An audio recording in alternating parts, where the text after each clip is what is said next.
Hello. How you doing, mate? I'm good. How are you? Good, good. Wait, can you hear me? Yeah, I can hear you. Okay, cool. I had a couple of questions. Just real quick, does the Quran says that none can recreate the words of the Quran, right? I don't answer questions from Christians until they demonstrate a basic understanding of the English language. Oh, okay. It's a good cop out. Okay, go ahead. Would you like to take the test? Yeah, go ahead. I've seen the debate that you did with at Speaker's Corner with Chris, where it's the cop out, isn't it? But let's go. Sure. Why do you think it's a cop-out? I mean, well, whether I have an Why understanding. do you think I do that test? Let's see if it's a cop-out. Why do you think I do that test? Yeah, it allows you to obfuscate from answering any questions from Christians. No, but why do you think I asked for that test? What's the purpose of me asking? Yes, because I think it Explain allows why. you to obfuscate from answering questions from educated Christians. No. Why do I say I asked the question? I've actually explained why I say this. Why is it? You can Forget tell what me. you You can mean. tell me why you say it is if you want. No. I'm not going to do that. You've already assumed why I do it. I'm not interested in what your assumptions are or your Okay. opinions are. Okay. I'm interested in what did I say? What was the I'm good. One words sec. that came out of my mouth as to why I asked this question? I haven't heard you explain why. So if you want to explain to me why, you can. Oh, let me explain. Why are you saying what you've just said now? Why Why are am you I- saying that? So I don't want to answer questions for Christians. So I do. Why is that? It seems that way.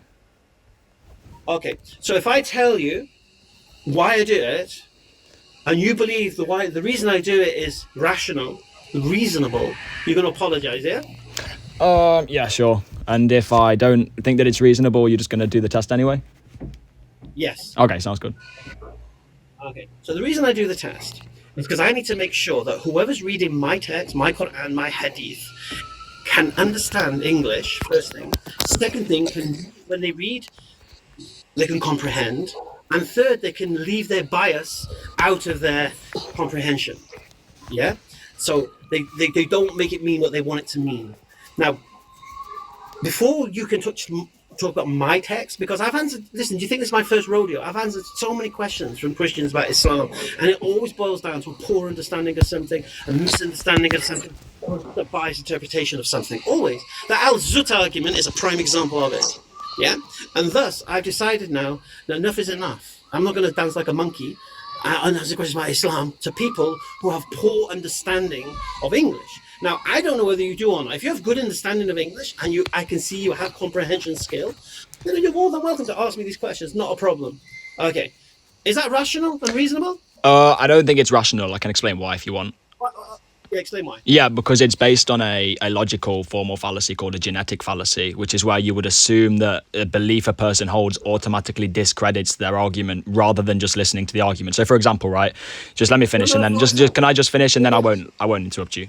Okay. So if I made an argument against Islam, right, whether or not, even if I have the poorest understanding, even if I have the reading comprehension of a 3-year-old, right, it wouldn't discredit the argument unless there was actually a counter argument to it, right? You don't discredit an argument based on who's making the argument. You discredit an argument based on the claims it makes. Right. So what did I just say? Yes, you said that you're not going to take arguments from people who don't understand English. But if I understand English and I give you the argument, then it's not going to discredit the argument. No. Why not? Why am I not going to take questions from people who can't comprehend English? Yeah, Why not? because you said you don't want to speak to people who have poor reading comprehension. Why not? So you're not dancing like a monkey? No. That's what I said. Thanks for the heart. That's not what I said. I said, okay, because I can't be bothered responding to people's poor interpretations and poor understanding and poor 3-year-old recognition of words. Okay. I can't be asked. Okay. So what I'd rather do is to make sure the person I'm speaking to understands. I can read. Cool. Without importing bias. Could you, in the same token, One second. Yep. This is the first test. And the second test is this. When you ask me a question about Islam, If it's a double standard, I will ask you the question that your own position has to answer on that same point. That's fine. First. That's just okay. So two things that would be called a tu quoque fallacy. The second thing you just said, but Why is it? Why is it? yeah, because even so, for example, right, if I was a Hindu and I made an argument against Islam that even Hinduism didn't stand up to, right? Even if, and I understand you can say it's a consistency argument. That's fine. It's fine for you to check consistency in someone's position. It's going to be a tu quoque fallacy. It's fine. I don't have a necessary problem with it. You didn't explain why it's a tu quoque fallacy. Okay, sorry, yeah. So for example, right, if a Hindu made One second. Okay. You quoted that fallacy. Yes. Can you justify it, please? Well, how does what I'm saying to you? Why does my conclusion not justify my premise? Sure. So for example, right, it's like if somebody turned around and said to me, for example, someone said to me, Rebecca was 3 when Isaac married her. I don't personally believe this, but if someone said that to me, and then I turned around and said, oh, well, it's fine because the hadiths talk about minor marriage, right? That wouldn't actually make an argument against Rebecca being 3. It wouldn't actually be a counter argument. It would just be bringing him into the water with me. It wouldn't actually. So that's why it's called a tu quoque fallacy. No, if you're coming to me with problematic, saying, for example, take Hamza. If you come to me and say, "Oh, I don't believe Muhammad was a prophet because he was a warlord," yeah, okay, well, that would be a double standard. Yes, I agree. So yeah, I understand a consistency argument. I'm fine with you making consistency checks and everything. I've got no problem with that. Now, in terms of that's completely fine. In terms of reading comprehension.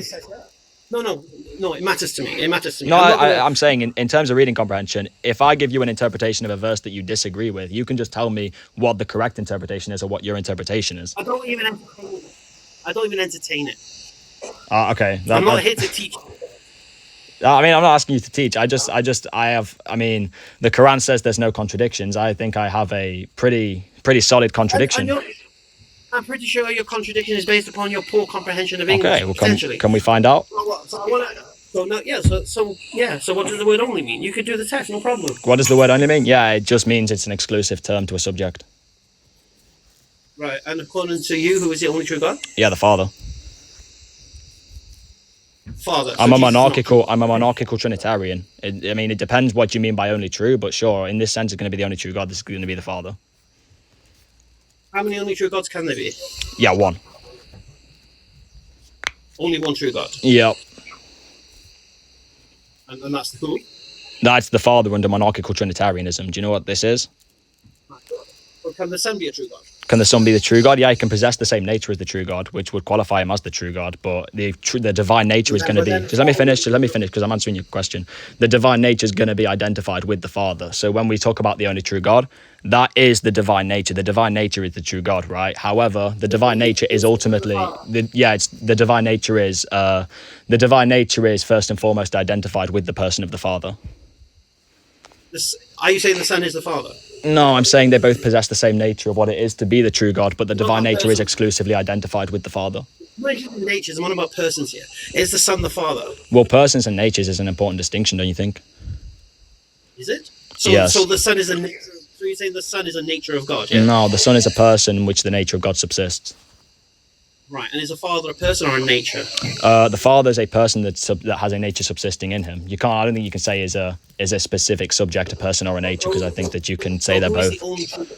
Sorry? Right, so the Father's the only. So the Father's the only true God, yeah. And what does the word only mean? Yeah, it's an exclusive proposition of a subject. And what's being made exclusive here? Yeah, the divine nature being the only true God, and the divine nature is identified with the Father. No. We just said Father's not a nature, so why are you saying it's a nature? When did I say the Father's not a nature? I never said that. I asked you, is the Father a nature of God? Yeah, I didn't, and I said that there's no reason to say that he's only a person or a nature, because he's both. You believe the Father is a person? He's a person which a nature subsists in, so he can also be identified with a nature. So when Jesus says the Father is the only true God, what is being made exclusive here? Yeah, the fact that the divine nature is identified with the Father. Why? No, he's not saying that. Okay, what's your argument for that? My argument for that is that Jesus is saying the Father is the only true God. So the thing that's exclusive here is being a true God. And the only one who is a true God is the Father. And now that means the Son can't be a true God because the Son isn't the Father. Okay, tell you what, can I just grant you your interpretation and then I can give you my argument? Yeah. Okay, great. Argument for what? That's great. I'll just grant you your interpretation. That's fine. I've got no problem. That's fine. I'll just grant you your interpretation for the sake of argument. Now, Why are you granting me? yeah, I'm granting you your interpretation that it's a verse that's referring to a Unitarian, one person, one nature God. I'll just grant you that. Why? So that we can move on with the conversation and I can make the argument. Do you believe that's true or not? Do I believe your interpretation is true? No. I can grant you it for the sake of argument, though. Why would you grant me this? I'm not interested in you granting me anything.